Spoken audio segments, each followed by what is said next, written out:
L'information tout en image de AMTV. Nous démarrons ce bloc avec le point de situation du jour. Aujourd'hui, le Sénégal a enregistré 14 nouveaux cas positifs sur 829 tests réalisés, dont 3 cas contacts et 7 cas importés. 2 cas de décès ont été signalés par le ministère de la Santé et de l'Action sociale. 5 cas graves sont pris en charge par les services de réanimation. À ce jour, 51 patients ont été déclarés guéri.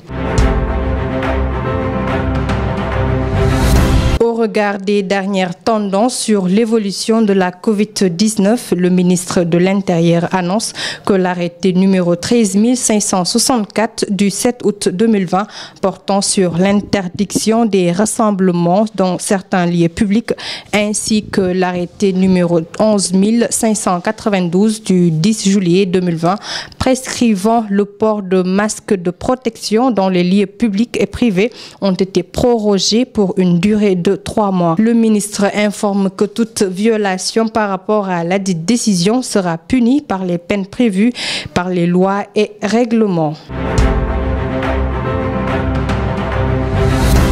Les arbres menacent de disparition sur l'ensemble du territoire. L'urbanisme est passé par là. À Grand Dakar, la réalité est tout autre. L'environnement ne souffre pas d'agression. Toutefois, le cadre de l'environnement devrait être revu pour préserver l'écosystème vert. Sur les deux bords de cette grande artère, les arbres imposent leur physique et servent en lieu de refuge aux riverains ou passant pour être à l'abri des rayons solaires. Nous sommes à Grand Dakar. Ici, l'environnement ne subit d'aucune agression. Bon, si je prends l'exemple des allées Cheikh Sidaty Aïdara, ils ont eu à faire le projet d'aménagement. Mais en ce cas, ils ont eu à couper pas mal d'arbres. Mais après, à la fin du projet, ils ont eu à replanter des arbres. Et je pense que si vous y allez, vous verrez que vraiment, il y a vraiment de la verdure. Bon, maintenant, il y a un autre projet qu'on appelle le projet BRT, qui n'a pas encore commencé, qui va commencer incessamment. Mais dans le cadre de ce projet-là aussi, à la fin des aménagements aussi, ils vont planter des arbres.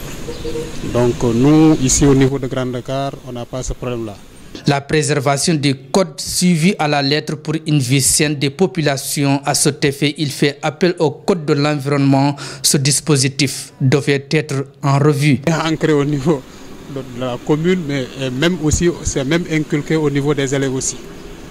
La raison pour laquelle, quand on a eu à implanter, à faire le rebasement des écoles, on a dit maintenant, c'est aux élèves maintenant d'arroser ces plantes-là. Et que même si vous partez au niveau des écoles, vous verrez vraiment toutes les plantes sont aujourd'hui assez grandes, quoi. Pour moi, il faut renforcer. Et si les sanctions au summit, il faut aussi sanctionner aussi. Parce que si on laisse faire, bon, je pense que le code n'aura pas de sens, quoi, si on ne l'applique pas. Notons qu'aucune localité n'est à l'abri des menaces climatiques. Toutefois, beaucoup de paramètres pouvaient servir de garde-fou pour minimiser les dégâts. Le chef du bureau de poste de Dakar Étoile a été arrêté par la division des investigations criminelles DIC. Le mise en cause est entre les mains des limiers à la suite d'une plainte déposée par le directeur général de la Poste pour détournement de plusieurs millions de francs CFA. Interrogé, il reconnaît être responsable des faits accusés sur cette lancée. Il confie que la totalité de l'argent était destinée à son marabout. Actuellement, tous les deux sont en garde à vue à la division des investigations criminelles. Le scrutin présidentiel de la Guinée s'est tenu hier dans tout le territoire. D'après les sondages des observateurs, les résultats sont très favorables au président du parti de l'Union des forces démocratiques du Guinée. Selon ces observateurs, les citoyens n'ont pas voté pour l'ethnocentrisme. Le candidat du parti de l'UFDG, Cellou Diallo, marche vers le palais. Les premiers sondages et des observations lui sont très favorables. Les citoyens ont déjà fait leur choix dès le premier tour. Je pense que le peuple de Guinée a fait un choix clair. C'est le choix de l'alternance politique.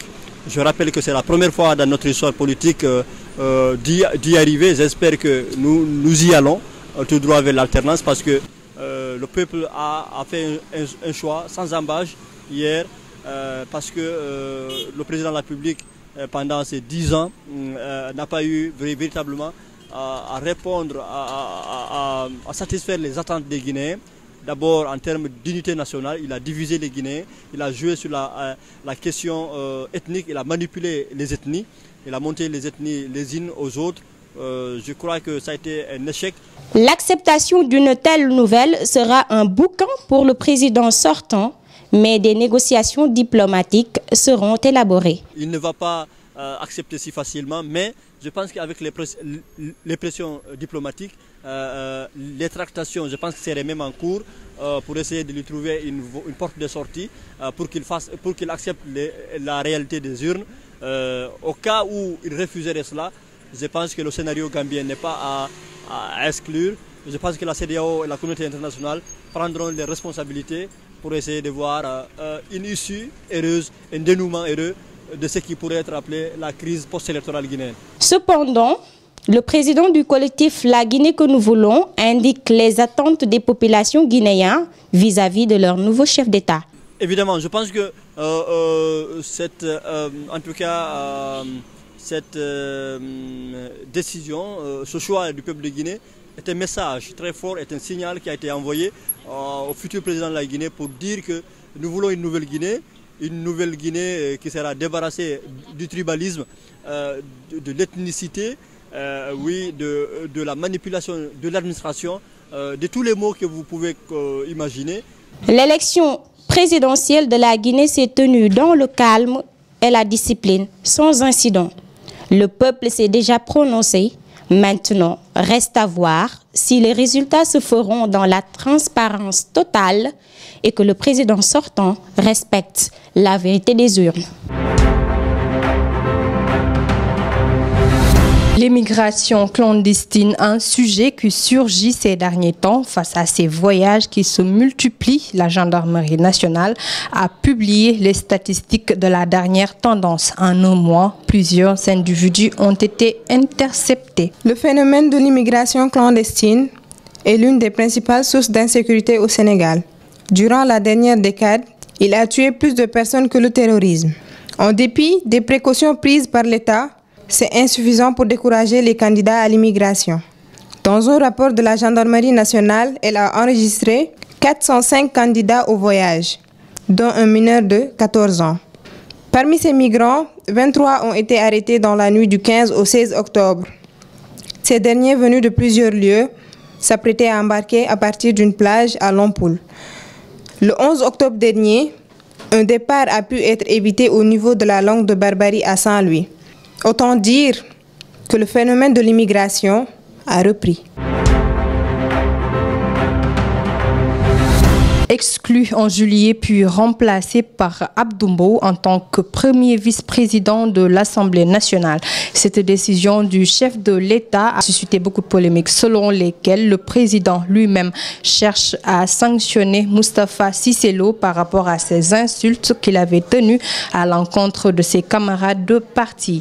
Le président Macky Sall juge que ses propos sont erronés et souligne que Abdoumbo a été promis pour renforcer la jeunesse car elle doit être préparée à l'avenir. Le remplacement de Moustapha Cissé Lo ne change en rien ses rapports avec lui. Il reste son ami et son frère, a déclaré le président Macky Sall lors d'une réunion à huis clos tenue le samedi dernier avec les députés de Benno Bokk Yakaar.